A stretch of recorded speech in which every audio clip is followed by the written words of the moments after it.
Hello, everyone. Today I wanted to pop on and talk about a requested topic, exercise during the recovery process. So, this is a big topic and an incredibly nuanced topic that really consists of so many layers and is so individualized from person to person.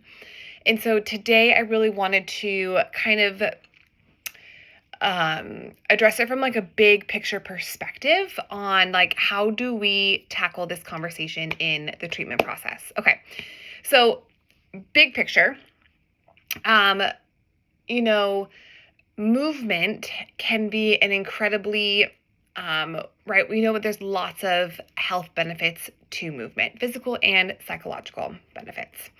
However, when we are struggling with the eating disorder, it actually can create more harm physically and psychologically. So, what my big rule of thumb is that if you have lost your period from an eating disorder and you do not have your period back yet, I recommend decreasing movement to gentle walks and gentle yoga only. And so I recommend 2 full rest days and then walking or yoga to be low intensity, no like power yoga, nothing crazy, but keep it around 30 minutes with 30 minutes a day, 2 full rest days a week. And the main purpose of that is when, any sort of movement, especially when we are renourishing the body, any movement is going to,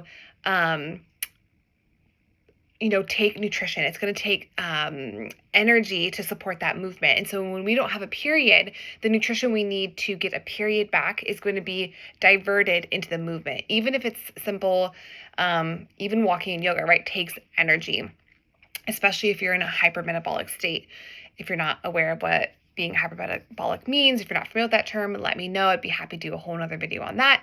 But long story short, if you do not have a period and you're still working on getting your period back, and it takes 3 full periods in a row to be considered a menstruating female, so making sure you have 3 full periods before we start looking at movement again, integrating exercise. So if you don't have that back, keeping movement to walking, gentle yoga only, 30 minutes a day, taking 2 full rest days. So that is my rule of thumb. From there, let's say you have your period, it's been consistent, it's been regular, then I say implement movement slowly back into your life, because from that base of 30 minutes of walking and yoga, for every additional, I would say 15 minutes of movement on top of that is going to require a refuel. It's going to require some extra nutrition to support that. So I always recommend getting a baseline understanding of how much nutrition your body needs, and then seeing how much additional nutrition your body needs for that. So I recommend increasing exercise, progressing from walking, yoga, then to strength training. You can integrate some strength training, see how your body responds.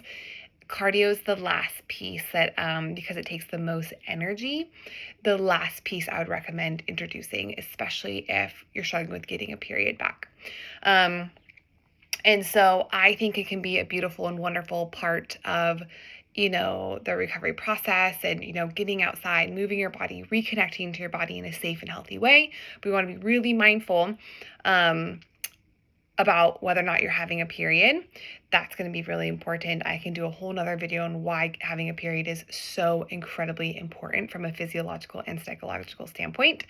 So let's say you're in recovery, you have your period back, you're meeting your nutritional needs.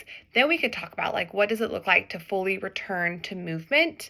I typically always still recommend 2 full rest days, and that's going to challenge any part of you that's using a movement compulsively, or we kind of like exercise addiction.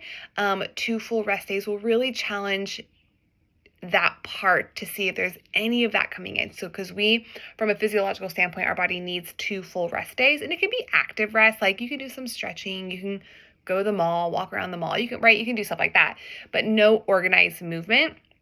And then the other 5 days, unless you are like a true paid athlete, or truly in this athletic space, that's a whole other conversation.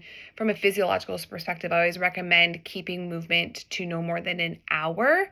And then you can, once again, if you're menstruating, if you're meeting nutritional needs, with that hour, do a combination of some cardio, some strength training, things of that nature, but no more than an hour. I would even challenge no more than 45 minutes. That's a whole other conversation, but 45 minutes to an hour a week, 2 full rest days a week, and making sure with um, every 15 minutes, my rule of thumb is a refuel of 1 food component. So think of every 15 minutes, I need an additional apple. And then if I go 30 minutes, I need apple and peanut butter. If I go 45 minutes, I need apple, peanut butter, and a glass of milk. And so it's really making sure that you are refueling for that movement.